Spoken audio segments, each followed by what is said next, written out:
What would you do if the people who laughed at you every single day ended up working for you 20 years later? Most people would choose revenge, but this isn't a story about revenge. It's a story about a homeless boy who slept under bridges, searched through trash cans for food, and carried one promise in his heart, a promise that would change hundreds of lives. His name was Ethan, and nobody believed he would survive. The rain had been falling for hours over downtown Chicago. People hurried past with umbrellas, coffee cups, and expensive coats, barely noticing the 13-year-old boy curled up beneath an old railway bridge. Ethan had learned something about the world long before most children learned algebra. People only looked at you when they needed something. Otherwise, you were invisible. He wrapped his thin jacket tighter around his body, trying to keep warm. His stomach growled loudly. The last thing he had eaten was half a sandwich someone had thrown away the night before. Still, he smiled, not because life was easy, because his mother had taught him something before cancer took her away. Never let the world decide who you are. Those words stayed with him every single day, even after she died, even after his father disappeared, even after the city became his only home. Every morning Ethan woke before sunrise. He washed his face in a public restroom, straightened his worn-out clothes, then walked nearly 3 miles to Lincoln Middle School. Most students never imagined he was homeless. They simply thought he was poor, very poor. His shoes had holes. His backpack had been stitched together with fishing line. His notebooks were filled with writing squeezed into every empty corner because he couldn't afford new ones. But what hurt wasn't the poverty, it was the laughter. Here comes Trash Boy. Careful, he probably smells.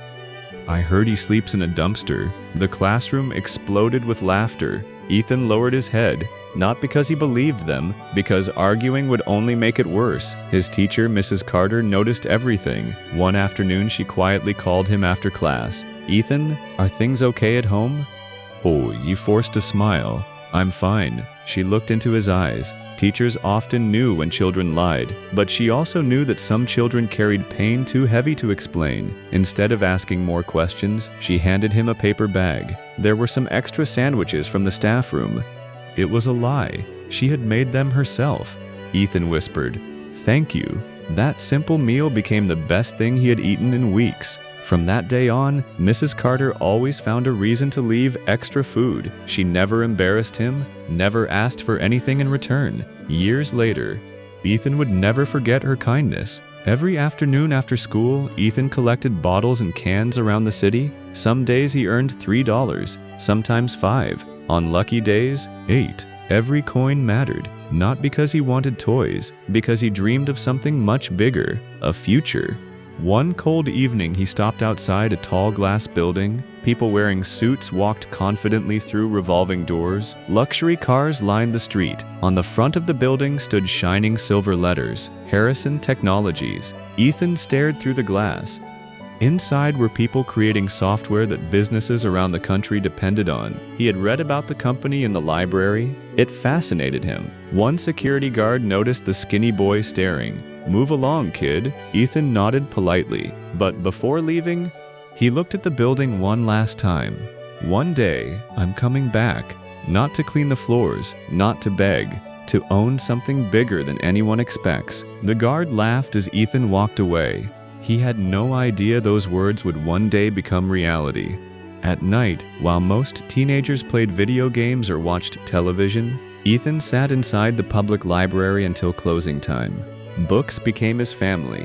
Business, programming, psychology, leadership, finance, anything he could understand. He copied pages by hand because he couldn't afford to print them. Librarians began recognizing him. One elderly librarian named Mr. Lewis asked, "Why do you study so much?" Ethan answered without looking up, "Because knowledge is the only thing nobody can steal from me." Mr. Lewis smiled.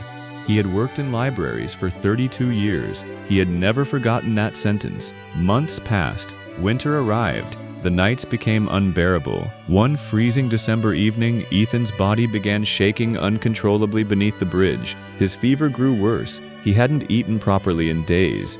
For the first time, he wondered if he might actually die. Cars continued driving overhead.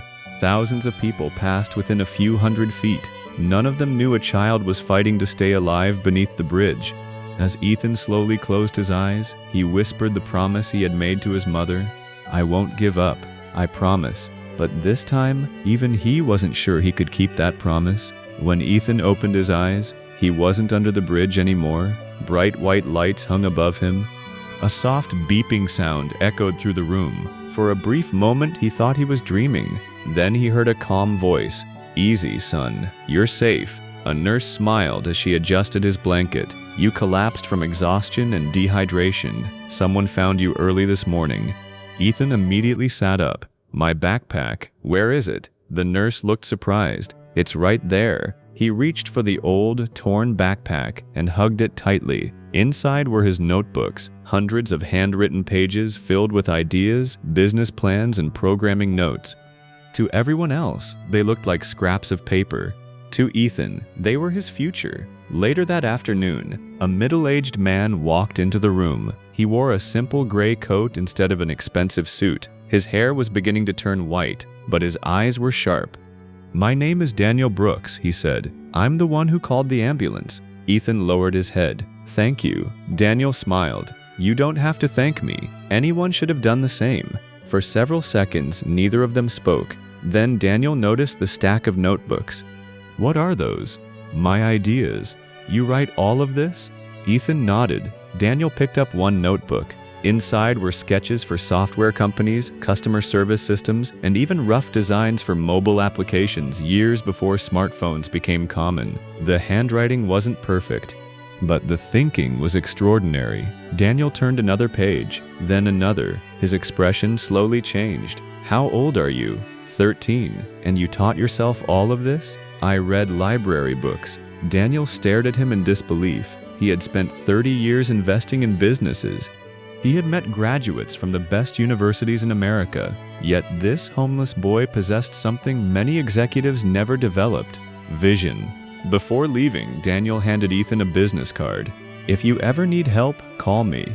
Ethan looked at the card. "I don't have a phone."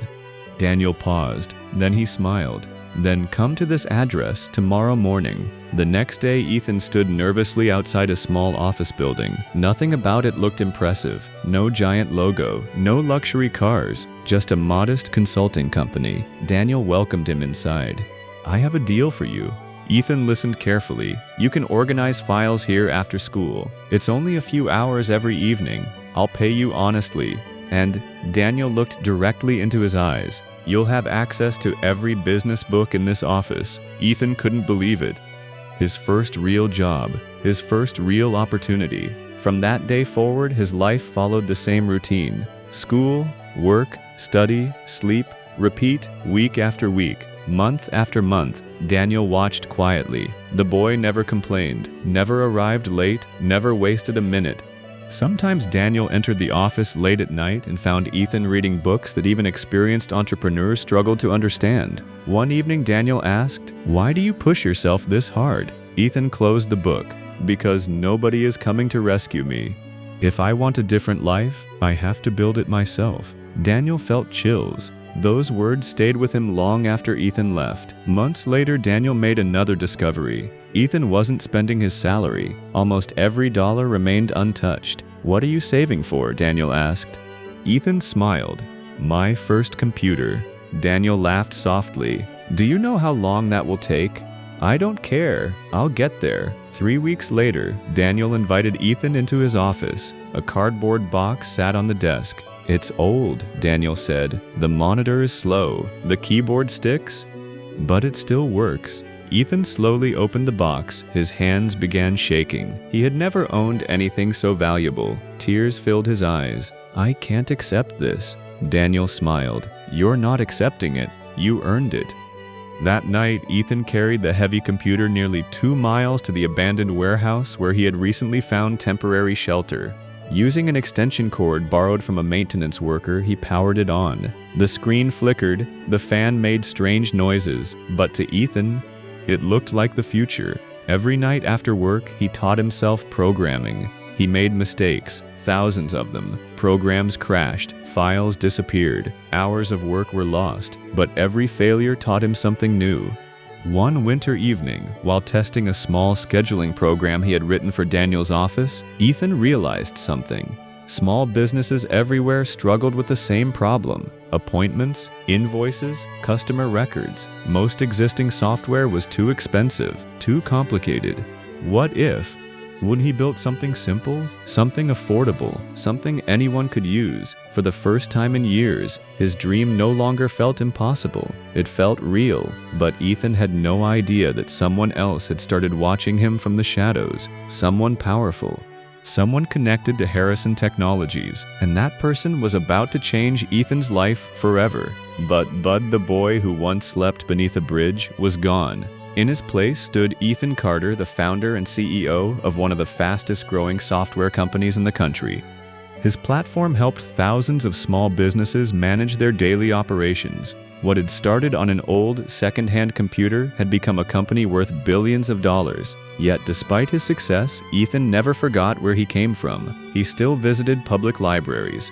He still donated anonymously to homeless shelters. And every year, on the anniversary of his mother's death, he returned to the same bridge where he had once slept alone in the cold. One Monday morning, Ethan walked into the boardroom of his headquarters carrying a single folder.